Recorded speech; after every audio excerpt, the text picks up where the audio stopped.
د خبرونو سرټکی د افغانستان او ایران د ګډې قونسلي کمیټې 5مه غونډه ترسره کېدل. په مالیزیا کې د افغانستان اسلامي امارت سفیر د برونای له بهرنی چارو وزیر سره لیدنه،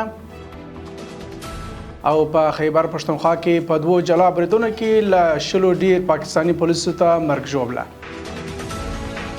بسم الله الرحمن الرحیم. سلامونه درنو اوریدونکو، د نن ورځ خبرونو ته ښه راغلاست. نن پنجشنبه د روان کال د چنګاښ میاشتې 15 نیټه ده. زه نور احمد محمدي یم. اوس پام وکړئ بشپړ خبرونو ته.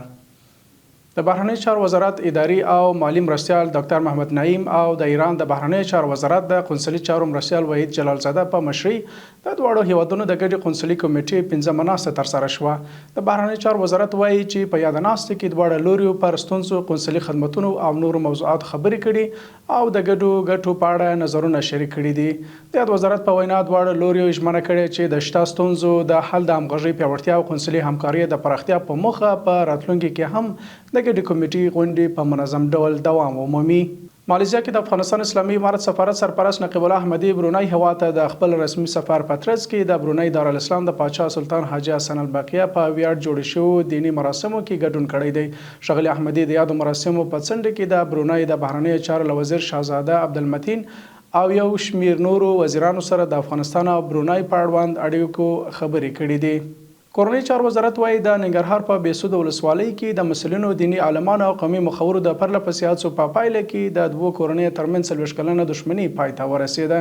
د یاد وزارت په وینا په یاد دښمنۍ کې له دواړو کورنیو څخه 9 تنه وژل شوي وو. بلخو د سرحدونو، قومونو او قبایلو چارو وزارت خبر ورکړی چې د کونړ ولایت په اسمار ولسوالۍ شال کلي کې د 2 کورنیو ترمنځ د ځمکې ملکیت پر سر راپورته شوې شاوخوا 40 کلنه شخړه حل کړې ده. د نړیوالو رسنیو د راپورونو له مخې خیبر پښتونخوا کې په 2 جلا بریدونو کې لږ تر لږه 3 پولیس وژل شوي او 10 نور ټپیان شوي دي.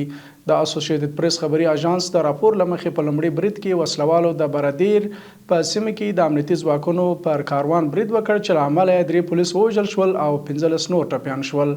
راپورونه زیاتوي څو ساعته وروسته له چاودېدونکو توکو ډک موټر په بڼو ښار کې د پولیسو پر یو تمځای برید وکړ چې په پایله کې لږ تر لږه 15 پولیس ټپیان شوي دي.